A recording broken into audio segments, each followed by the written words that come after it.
இயேசு கிறிஸ்துவில் மிகவும் அன்பானவர்களே, யாக்கோபு நிருபத்தின் 2ஆம் அதிகாரம் வேத தியான பகுதிக்கு உங்களை அன்புடன் வரவேற்கிறேன்.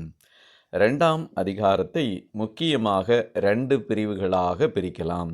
முதல் பகுதி 1ஆம் வசனத்திலிருந்து 13ஆம் வசனம் வரைக்கும் பாரபட்சத்திற்கு எதிரான எச்சரிக்கையை பார்க்கின்றோம்.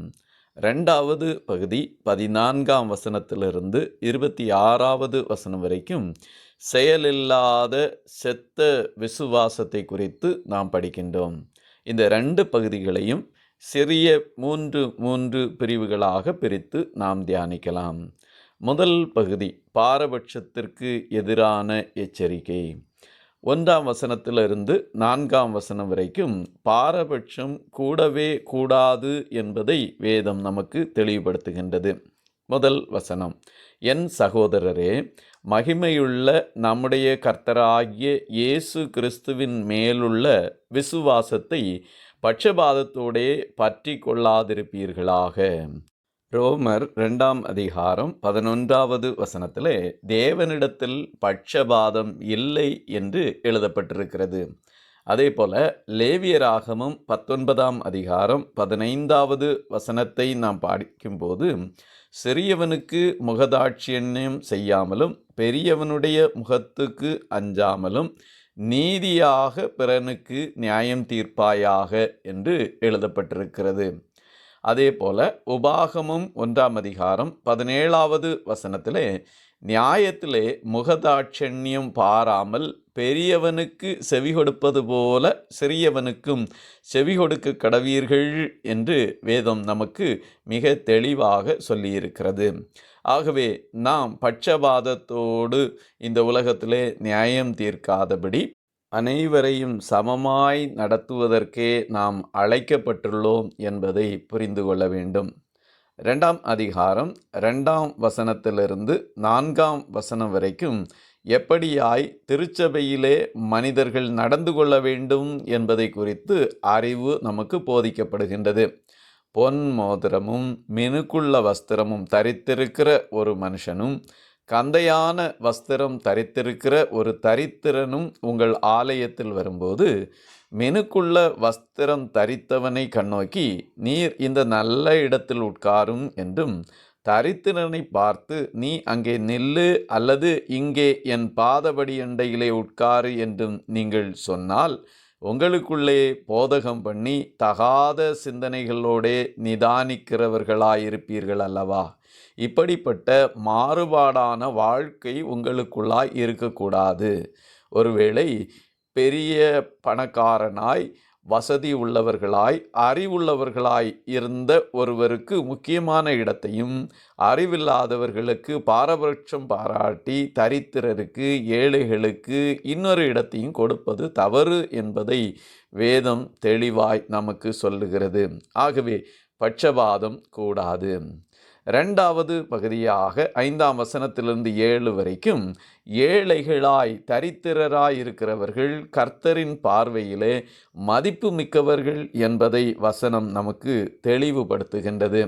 2ஆம் அதிகாரம் 5வது வசனத்திலே, என் பிரியமான சகோதரரே கேளுங்கள், தேவன் இவ்வுலகத்தின் தரித்திரரை விசுவாசத்தில் ஐஸ்வர்யவான்களாகவும் தம்மிடத்தில் அன்பு கூறுகிறவர்களுக்கு தாம் வாக்குத்தத்தம் பண்ணின ராஜ்யத்தை சுதந்தரிக்கிறவர்களாகவும் தெரிந்து கொள்ளவில்லையா? ஆண்டவர் இந்த உலகத்தில் உள்ள தரித்திரரை விசுவாசத்தில் ஐஸ்வர்யவான்களாக மாற்றி இருக்கின்றார்.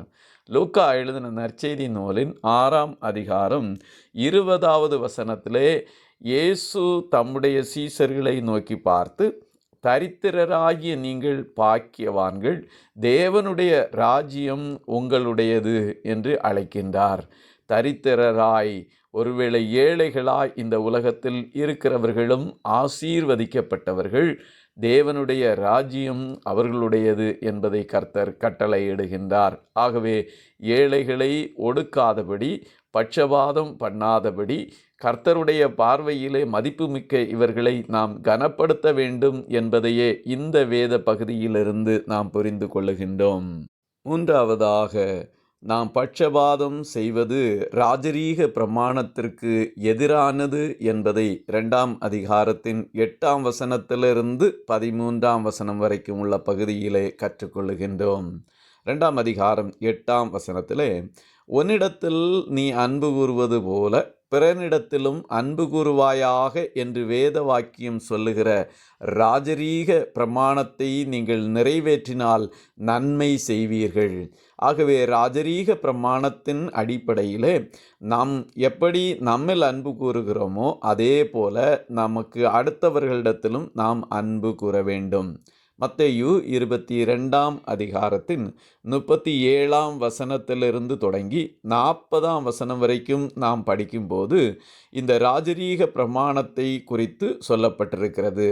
39வது வசனத்தில் இதற்கு ஒப்பாயிருக்கிற 2ஆம் கற்பனை என்னவென்றால், உன்னிடத்தில் நீ அன்பு கூறுவது போல பிறனிடத்திலும் அன்பு கூறுவாயாக என்பதே.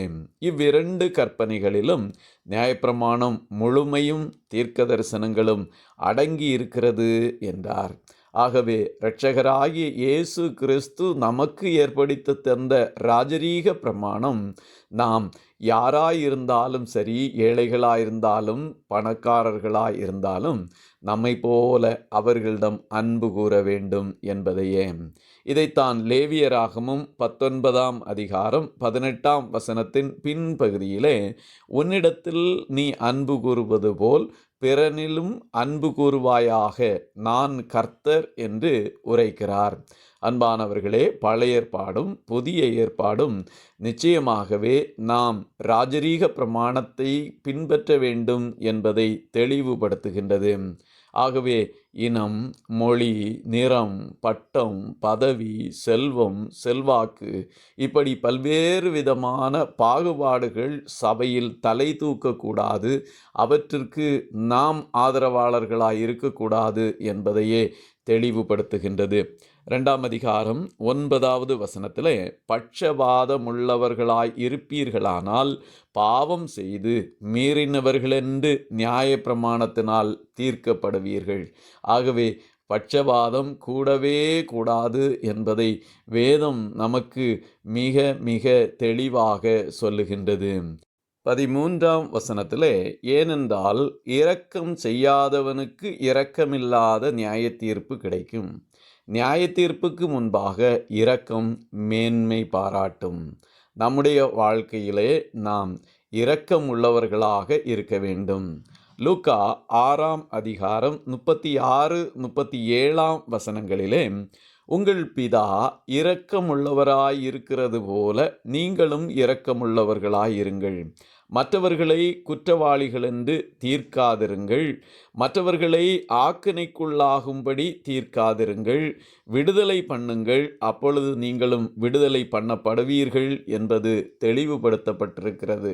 ஆகவே நம்முடைய பரமபிதாவை போல நாமும் இரக்கம் உடையவர்களாய் இருக்க வேண்டும் என்பதையே வேதம் விரும்புகிறது. அப்படியே வேத சத்தியத்தின்படியாய் நாம் இரக்கமுள்ளவர்களாய் காணப்பட அழைக்கப்பட்டோம். 2வது பகுதியாய் நாம் படிக்கின்ற 14ஆம் வசனத்திலிருந்து 26வது வசனம் வரைக்கும் செயல் இல்லாத மரத்த செத்த விசுவாசத்தை குறித்து சொல்லப்பட்டிருக்கிறது. 2வது பகுதியின் முதல் பகுதியான 14ஆம் வசனத்திலிருந்து 17ஆம் வசனம் வரைக்கும் செயல்களின் முக்கியத்துவம் இங்கே சொல்லப்பட்டிருக்கிறது. 14ஆம் வசனத்திலே, என் சகோதரரே, ஒருவன் தனக்கு விசுவாசம் உண்டென்று சொல்லியும் கிரியைகளில் இல்லாதவனானால் அவனுக்கு பிரயோஜனம் என்ன? அந்த விசுவாசம் அவனை இரட்சிக்குமா? ஆகவே விசுவாசம் இருக்கிறவர்கள் தங்கள் வாழ்க்கையிலே கிரியை செய்ய வேண்டும். 1 யோவான் 2ஆம் அதிகாரம் 4வது வசனத்திலே, அவரை அறிந்திருக்கிறேன் என்று சொல்லியும் அவருடைய கற்பனைகளை கை கொள்ளாதவன் பொய்யனாய் இருக்கிறான், அவனுக்குள் சத்தியம் இல்லை. ஆகவே அவரை அறிந்திருக்கிறேன் என்று சொல்லுகிறவன் தன் வாழ்க்கையிலே ஆண்டவர் சொன்ன கற்று தந்த கற்பனைகள் அனைத்தையும் கை கொள்ள வேண்டும். அதே போல மத்தேயு 7ஆம் அதிகாரத்தின் 21வது வசனத்திலே, பரலோகத்தில் இருக்கிற என் பிதாவின் சித்தத்தின்படி செய்கிறவனே பரலோக ராஜ்யத்தில் பிரவேசிப்பானே அல்லாமல் என்னை நோக்கி கர்த்தாவே கர்த்தாவே என்று சொல்லுகிறவன் அதில் பிரவேசிப்பதில்லை. தன்னுடைய விசுவாசத்தை கிரியைகளினால் அறிக்கையிட்டு செய்து காட்டுகிறவர்களே பரலோக ராஜ்யத்திலே பிரவேசிப்பார்கள். அதை விளக்கப்படுத்தும்படியாய் 15-16 வசனங்களிலே ஒரு சகோதரனாவது சகோதரியாவது வஸ்திரமில்லாமலும் அனுதின ஆகாரம் இல்லாமலும் இருக்கும்போது உங்களில் ஒருவன் அவர்களை நோக்கி நீங்கள் சமாதானத்தோடே போங்கள், குளிர் காய்ந்து பசியாருங்கள் என்று சொல்லியும் சரீரத்திற்கு வேண்டியவைகளை அவர்களுக்கு கொடாவிட்டால் பிரயோஜனம் என்ன? இந்த உலகத்திலே ஆண்டவர் நமக்கு தந்திருக்கிறவைகளில் நாம் நிச்சயமாய் மற்றவர்களுக்கு பகிர்ந்து கொடுத்து கிரியையினாலே நம்முடைய விசுவாசத்தை காட்ட வேண்டும். இதை 1 யோவான் 3 17-18 வசனங்களிலே நாம் படிக்கின்றோம். 18வது வசனத்திலே, என் பிள்ளைகளே, வசனத்தினாலும் நாவினாலும் அல்ல, கிரியையினாலும் உண்மையினாலும் அன்பு கூற கடவோம். நாம் வார்த்தை பேசுவது நல்லதுதான், ஆனால் அதைவிட நம்முடைய கிரியையினால் அன்பு கூற வேண்டும். இதைத்தான் 17வது வசனத்திலே, அப்படியே விசுவாசமும் கிரியைகள் இல்லாதிருந்தால் தன்னிலே தானே செத்ததாயிருக்கும். நம்முடைய கிரியை மிக முக்கியமானது என்பதை இதிலே நாம் கற்றுக்கொள்ளுகின்றோம்.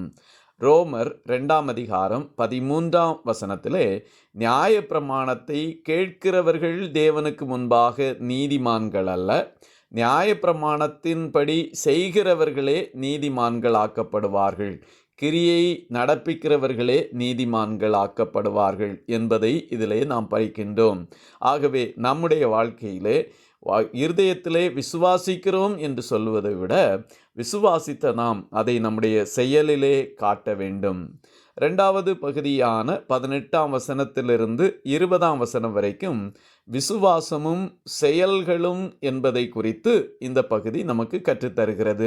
18வது வசனத்திலே, உனக்கு விசுவாசம் உண்டு, எனக்கு கிரியைகள் உண்டு, கிரியைகள் இல்லாமல் உன் விசுவாசத்தை எனக்கு காண்பி, நான் என் விசுவாசத்தை என் கிரியைகளினாலே உனக்கு காண்பிப்பேன் என்பானே. ஆகவே நம்முடைய வாழ்க்கையிலே கிரியைகளினாலே தான் நம்முடைய விசுவாசத்தை நாம் வெளிக்காட்ட முடியும். இதை தவிர கிரியைகள் செய்யாதபடி விசுவாசத்தை காட்ட முடியாது. நம்மை படைத்தவராகிய ஆண்டவர் நம்மை நற்கிரியைகள் செய்வதற்கே படைத்திருக்கின்றார். எபேசியர் 2 வசனத்திலே, ஏனெனில் நற்கிரியைகளை செய்கிறதற்கு நாம் கிறிஸ்து இயேசுவுக்குள் சிருஷ்டிக்கப்பட்டு தேவனுடைய செய்கையாயிருக்கிறோம். ஆகவே எப்போதும் நற்கிரியை செய்ய அழைக்கப்பட்டிருக்கிறோம் என்பதிலே தெளிவாயிருப்போம். 19வது வசனத்திலே, தேவன் ஒருவர் உண்டென்று விசுவாசிக்கிறாய், அப்படி செய்கிறது நல்லதுதான், பிசாசுகளும் விசுவாசித்து நடுங்குகின்றன.